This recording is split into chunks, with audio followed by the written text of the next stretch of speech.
So I'm in my car, ready to get my lunch, and just started thinking about Todd Monken, the QB situation. And I've been listening to Tony Grossi. He's a reporter for The Land on Demand and also ESPN 850. And there's a lot of talk about like Deshaun starting this year, and you might even see Deshaun and Shador start this year. And you might even see Taylon Green as well in some type of wildcat formation. I think all that is a recipe for disaster. And I implore Todd Monken to not do any of that.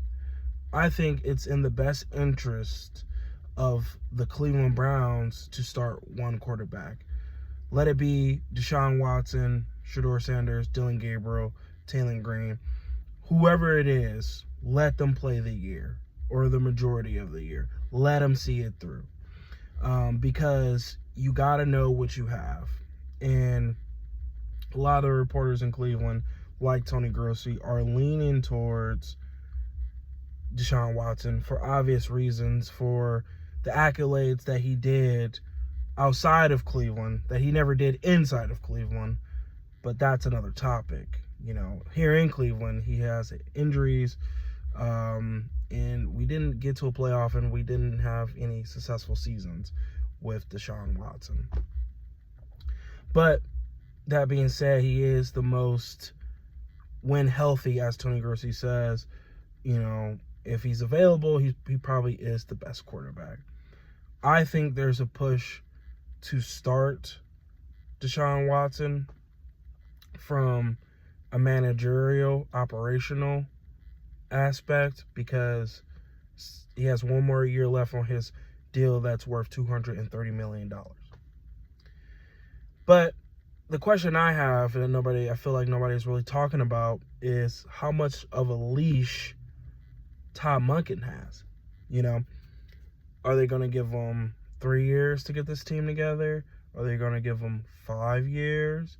Are they going to give him 6, 7, 10? How much of a leash is Todd Monken going to get before he's X'd out of the picture? Because that's the real question. Todd Monken is going to have to look for his own quarterback. And if he starts more than one quarterback this year, I think he doesn't have a long leash. That tells me he doesn't have a long leash in Cleveland, because he needs to win right away. And what are the Cleveland Browns measuring their success off of? Is it a successful season to be a wild card this season? No. Me personally, no. That's not good enough. Is a successful season being in a higher berth of a playoff, getting in the first round? Is a successful season going deeper in the playoffs? What's a successful season for the Browns?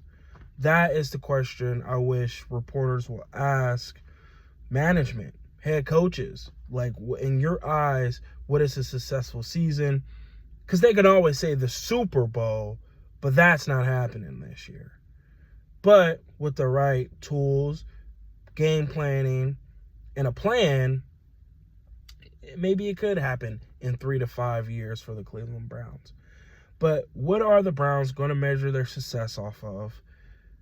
And that all depends on how much of a leash they're going to give Todd Monken, and it all depends on if they're going to really evaluate a quarterback. And I think to truly evaluate a quarterback, you can't give him 5 to 6 games and switch out the next guy. You got to give him a year.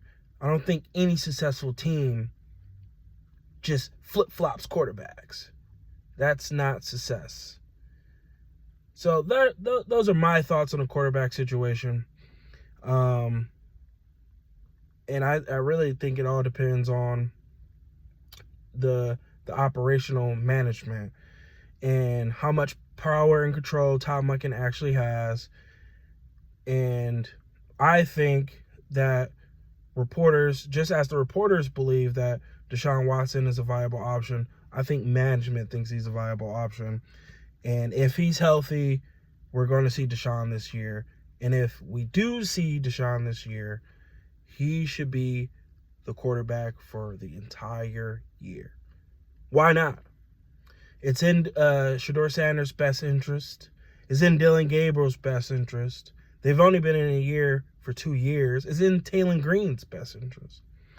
And if he plays, you've heard this, if we have a terrible season, the Browns will have, some 4th-round picks or some high picks in the 2027 draft. Now, to me, this is loser talk, and we should pick whoever we think is going to win right away for us to have the most successful season. But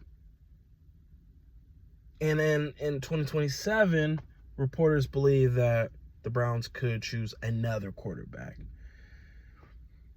So, to me, the issue isn't quarterback. The Browns in 2026 have filled in their gap of offensive line, defensive line, and some players around the quarterback because this is a team sport.